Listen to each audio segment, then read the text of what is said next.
বিশ্বাসঘাতক শিবিরে কেউ তাদের সঙ্গে যোগাযোগ রাখবেন, নাম লেখাবেন, আমি সকলকে বিশ্বাসঘাতক বলছি না। 7-8 জন যারা অর্গানাইজ করছেন গোটা বিষয়টা ব্যক্তি স্বার্থে, বাকিদের নানা চাপ টাপ সব দেওয়া হচ্ছে। তো সেখানে যদি আরেকজন কেউ গেছেন, জনগণের সঙ্গে এদের কোনো সম্পর্ক নেই। বাংলার রাজনীতি, বাংলার উন্নয়ন, বাংলার স্বার্থ, এগুলোর সঙ্গে এদের কোনো সম্পর্ক নেই। চন্দ্রিমা ভট্টাচার্য, তাকে আমরা সবাই পছন্দ করি, এবং নিশ্চয়ই দিদি, আমি তো নিজেই ফোন করার চেষ্টা করেছিলাম, ওনার ফোন ব্যস্ত ছিল, কৌতূহল প্রকাশ করতাম। তো যাই হোক, কিন্তু মমতা বন্দ্যোপাধ্যায় যখন মুখ্যমন্ত্রী ছিলেন তখন দীর্ঘতম যে মন্ত্রীর দপ্তরের তালিকা ছিল তার নাম চন্দ্রিমা ভট্টাচার্য। তখন কষ্ট হয়নি, তখন দুঃখ হয়নি, তখন অভিমান হয়নি যে আমি সবটা নিচ্ছি। এক নিঃশ্বাসে মানে এক নিঃশ্বাসে উনি বলতে পারবেন না, এক নিঃশ্বাসে বলতে পারবেন না উনি কতগুলো দপ্তরের দায়িত্বে ছিলেন। তো এখন আজকে মমতাদি ক্ষমতায় নেই, ওনাদের মনে হচ্ছে অন্যদিকে যাই। প্রথমে ওনার একজনকে পাঠিয়েছেন, গতকাল উনি বসে থাকাকালীন 15 মিনিট বাড়তি বসে থাকতে পারলেন না, আমরা সবাই পৌঁছে যেতাম। তো সেখানে ওনার মনে হয়েছে যাবেন, তো উনি সেটা আস্তে আস্তে সেদিকেই এগোচ্ছিলেন, গেছেন। কি করা যাবে? মানে গতকালকের ঘটনাটা কি একটা শুধুমাত্র স্টেজ যেটাকে ব্যবহার করে উনি? না, তার আগেও ওনার পরিবারের একজন ঘনিষ্ঠ ওইদিকে গেছেন। ফলে এগুলো তো আমরা দেখেছি। তা সত্ত্বেও আমরা ওনাকে যথেষ্ট শ্রদ্ধা করতাম, ভালোবাসতাম। বাট কাল যখন এইরকম একটা ঘটনা ঘটছে এবং বিইং প্রেসিডেন্ট পার্টির, এবং তিনি সেখানে রয়েছেন, যদি আর কিছুক্ষণ ওখানে বসে থাকতেন, আমরা যদি পৌঁছানোর সময়টা পেতাম। উনি 7 তাড়াতাড়ি ওখানে, ওনারা আমাদের অন্য সহকর্মীরা রিকোয়েস্ট করেছিল যে দিদি আর একটু বসে যান, তিনি বলেন আমি এসবে থাকবো না, গাড়ি ডেকে বেরিয়ে চলে গেলেন। তারপরে আমাদের যে সহকর্মীরা ছিল তাদের বার করে দেওয়া হয়েছে। তো ফলে এটা তো প্রেসিডেন্টের কাছ থেকে কাম্য নয়। তো আমি আবার বলছি, মমতা বন্দ্যোপাধ্যায় যখন মুখ্যমন্ত্রী ছিলেন তখন দীর্ঘতম কতগুলি যে উনি মন্ত্রী এই কবছরে ছিলেন, এবং সব প্রেস্টিজিয়াস দফতর ইনক্লুডিং ফিনান্স। তো তখন মনে হয়নি আজকে একটা কথায় নাকি খারাপ লাগছে, একটা কথায় নাকি দুঃখ হচ্ছে। তো তখন অতগুলো দপ্তর পাওয়ার আনন্দে বোধহয় গোটাটাই ছিল একদম মানে সর্বাঙ্গ সুন্দর। তো সুতরাং আজ হঠাৎ এগুলো মানুষ সবাই দেখছেন, চিনছেন। যখন মমতা বন্দ্যোপাধ্যায় মুখ্যমন্ত্রী তখন সব থেকে বেশি সংখ্যক দপ্তর যিনি পেয়েছেন কার্যত, তার এখন মনে হচ্ছে না যে আমি, যারা মমতাদিকে অস্বীকার করছে, আমি তাদের সঙ্গে যাব, তাদের সঙ্গে বসবো, তার ব্যাপার।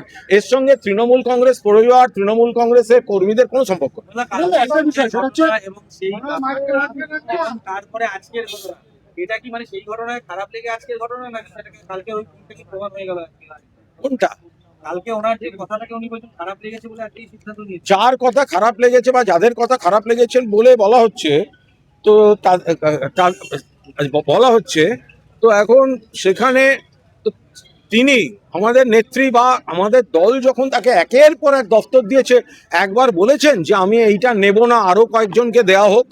তখন তো সেটা মনে হয়নি, তখন মোরে আরো আরো আরো দাও প্রাণ। তো সুতরাং মমতা বন্দ্যোপাধ্যায় যখন দেয়ার জায়গায় ছিলেন তখন আমি আঁচল পেতে নেব, আর মমতা বন্দ্যোপাধ্যায় যখন প্রাক্তন, তখন আমি অন্য শিবিরের দিকে যারা মমতা বন্দ্যোপাধ্যায়কে অস্বীকার করছে, আমি তাকে অস্বীকার করতে যাব। এটা কি করে হতে পারে? মানুষ দেখছেন, এদের সঙ্গে সাধারণ মানুষের, সাধারণ কর্মীদের কোনো সম্পর্ক নেই। বাংলার মানুষ দেখছেন, এবং এই ভয়ঙ্কর অকৃতজ্ঞতা রাজনীতি বাংলার মাটি সাপোর্ট করবে না। দপ্তর যদি তার হাতে থাকেও তাহলে তিনি বারমুন্ডা মন্ত্রী, ছেড়ে দেননি কেন? সেদিন বলেননি কেন? যদি এতগুলো দপ্তর নিতে ওনার খারাপ লেগে থাকে, আজকে যেন উনি ছাড়লেন, তো সেদিন ছাড়েননি কেন? উনি আজ বলছেন এতগুলো দপ্তর খারাপ লেগেছে, লাগতেই পারে, উনি চাননি, হতে পারে, ওনার ক্ষমতা ছিল না, উনি বলছেন।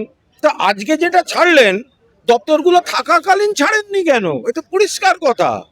আজকে যেটা বলছেন, না আমি ছেড়ে দিলাম, তো দপ্তরগুলো যখন ছিল তখন ছাড়লেন না কেন? তাহলে তো ছাড়াটার গুরুত্ব থাকতো। তা আজকে তো সবাই বলবে আজকে দপ্তর নেই তাই এই গল্পটা দিচ্ছেন। উনি বলছেন, চাঞ্চল্যকর অভিযোগ করছেন যে অর্থমন্ত্রী হিসেবে বাজেট পেশের কয়েক ঘন্টা আগে নাকি উনি জানতে পারতেন উনি জানতেন না যে বাজেট কারা বানায়? করতে হবে উনি তাও জানতেন, মানে সেটাই জানতেন কয়েক ঘন্টা। দেখুন, এগুলো একটা হঠাৎ এই কথাগুলো বলার কোনো মানে আছে? সাধারণভাবে অর্থমন্ত্রীরা বাজেট পেশ করার সময় আরো অনেকের সাহায্য নেন, কারণ বাজেট পেশটা কিন্তু একটা অত্যন্ত বিশেষজ্ঞদের ব্যাপার। অর্থমন্ত্রী জানবেন, কিন্তু অর্থমন্ত্রী তো আর বসে বসে লিখবেন না। সেটা মানে ডক্টর অসীম দাশগুপ্ত বা অমিত মিত্র হলে তো একটা কথা হয়, বাট কিন্তু উনি আইনের লোক, তা তাকে তো একটু সাহায্য নিতে হবে। কিন্তু জানতেন না, জানি না, বই পাইনি, তা সেদিনকে বলেননি কেন? পড়লেন কেন? উনি তো বলতে পারতেন আমি এটা জানি না, আমি পড়বো না। উনি পড়লেন কেন? আপনি অর্থমন্ত্রী ছিলেন, আপনি বাজেট পেশ করলেন, আপনার ছবি ছাপা হলো, আপনি পড়লেন। আজ আপনি বলছেন আমি জানতাম না, এটা কেউ বিশ্বাস করবে? এই লজিকটা ছেঁদো লজিক হয়ে যাচ্ছে। বলছি এই যে বন্দ্যোপাধ্যায় কি চন্দ্রিমা ভট্টাচার্যদের মতো মানুষকে চিনতে কোথাও ভুল করেছিলেন? এত দপ্তর জারাতে দেওয়া, রাজ্য সভানেত্রী করা। দেখুন, অনেক মানুষ সব কাউকে না কাউকে বিশ্বাস করে, আর মানুষ চেনার কিছু ভুল হয় সে তো সবাই দেখতে পাচ্ছে। তাহলে কি আর কেউ কাউকে বিশ্বাস করবে না? এটাও তো হয় না। বাট কোথাও না কোথাও তো কিছু মানুষ চেনার গন্ডগোল তো ছিলই। আপনারা বৈঠক হচ্ছে কালীঘাটে, বারবার নতুন কমিটি তৈরি হচ্ছে, সেই কমিটির একজন করে বেরিয়ে যাচ্ছে, মানে এরকম সমস্যার জায়গা হচ্ছে।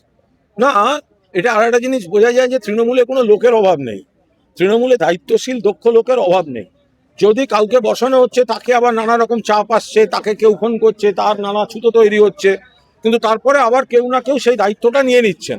ফলে এইভাবে তৃণমূল কংগ্রেসকে একটা বাড়িতে তালা মেরে, একটা ভাড়া অফিসে তালা মেরে, বা কোনো একজন দুজন কয়েকজনকে নিয়ে গিয়ে, আপনি বলুন তো, এই যারা গেছে চাটনৃত শিবিরে যারা গেছে, আপনি বলুন তো, যে এত রকম ছবি দেখা যাচ্ছে, আপনারা এত ছবি দেখাচ্ছেন, কে লোকসভায় দেখা করছে, কে বিধানসভায় দেখা করছে, কে বিজেপি নেতার বাড়ি যাচ্ছে, কে হোটেলে গিয়ে দেখা করছে, নিজেদের কনস্টিটিউয়েন্সিতে, নিজেদের নির্বাচনী কেন্দ্রে এখনো তাদের দেখা যাচ্ছে না কেন কোনো কর্মসূচিতে? কেন দেখা যাচ্ছে না? নিজেদের এলাকায় একটা পার্টি অফিসে তৃণমূল কংগ্রেস কর্মীদের সঙ্গে আলোচনা করতে দেখেছেন? নিজেদের এলাকায় পার্টি অফিসে বসে সাধারণ মানুষের দরকারে কোনো সার্টিফিকেটে সই করছে দেখেছেন? শুধুমাত্র দলের পিঠে ছুরি মারা, পুতুল নাচের পুতুল হয়ে ঘুরছেন। এদের দু একজনকে বলে দিচ্ছে তোমার এই মামলা রয়েছে 80টা ইললিগাল কনস্ট্রাকশন, যাও আগে গিয়ে তালা মেরে এসো, নইলে অ্যারেস্ট, চলে গেল তালা মারতে, অমুক তমুক। তো এরকম এইভাবে চলছে। সাধারণত আমরা যেটা থেকে থাকি, কারো বাড়িতে মানে জোরপূর্বক প্রবেশ করলে একটা আইনত ব্যবস্থা নেওয়া যায়। আপনারা কিন্তু এরকম কিছু করার চিন্তা করছেন?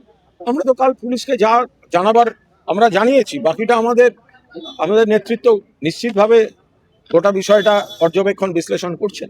আজকে আপনারা এই সংক্রান্ত চুক্তিটা কি এবার প্রকাশ্যে আসা উচিত নাকি? মানে মালিক পক্ষের সঙ্গে কার চুক্তি, কিরম চুক্তি? দলের চুক্তি, মালিক পক্ষের সঙ্গে দলের চুক্তি, ভাড়া দেয়া, যা যা আছে সেটা তো থানাতেই জমা দেওয়া আছে, লুকোনো তো কিছু নয়। কদিন আগে গিয়ে আমি আর চন্দ্রিমা দিয়েই তো গেছিলাম থানায়, যে আমরা ওখানে গিয়ে সেটা জমা দিয়ে এসেছি। আজকে দেখা গেল যে মেট্রোপলিটনের তৃণমূল ভবনে তালা খুলে ভেতরে মালিক পক্ষের লোকজন ঢুকলেন, কিভাবে দেখছেন গোটা বিষয়? না, মালিক পক্ষের যেহেতু ওপরে দুটি ফ্লোর আছে বা ওনারা চান এরকম, ফলে তারা ঢুকেছেন কেন, তারা যে একটা সিস্টেমের মধ্যে দাঁড়িয়ে কিছু কাজ করছেন সে তো বোঝাই যাচ্ছে, কিন্তু মালিক পক্ষ যদি ঢোকেন তার উপর দাঁড়িয়ে দুম করে এখানে কোনো মন্তব্য করবো না। চাবি এরা পেলেন। মালিক পক্ষ, আমি বললাম তো যে ওটা খতিয়ে না দেখে এমন কোনো দায়িত্ব জ্ঞানী, কালকে আমাদের যা ঘটনা নিয়ে যাতে নতুন করে তদন্ত শুরু হয়। আপনি তো সাংবাদিক, 100বার সাংবাদিক, 100%। কাকলি ঘোষের কোন পরিচয় চিঠিটা দিয়েছেন? মুখ্যমন্ত্রীকে চিঠিটা কোন পরিচয় দিয়েছেন বলুন না।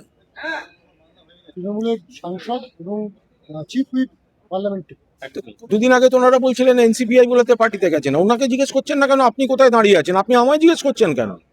কাকলি ঘোষ দস্তিদার আর এমপিরা বলছে ওরা এনসিপিআই বলে একটা পার্টিতে গেছে, আর চিঠি দিচ্ছে তৃণমূলের চিফ হুইপ বলে। তো উনি কোথায় দাঁড়িয়ে আছেন সেটা আগে ওনাকে জিজ্ঞাসা করুন, তারপর তো উত্তর দেবো। সেটা জিজ্ঞাসা করছেন না। এইভাবে যে চিঠি দিলেন, আবার উনি কোন পার্টিতে দাঁড়িয়ে আছেন সেটা জিজ্ঞেস করবেন, আপনি উত্তর নিতে এসছেন। যারা বলছেন এনসিপিআই তে জয়েন করেছেন তারা চিঠি দিচ্ছেন তৃণমূলের চিফ হুইপ বলে, এটা কি করে সম্ভব? হয় তৃণমূলের চিফ হুইপ, নইলে এনসিপিআই তে জয়েন করেছেন। কোন পরিচয় করছেন তার উপর তো উত্তর ডিপেন্ড করবে। Thank you. ঠিক আছে, থ্যাংক ইউ।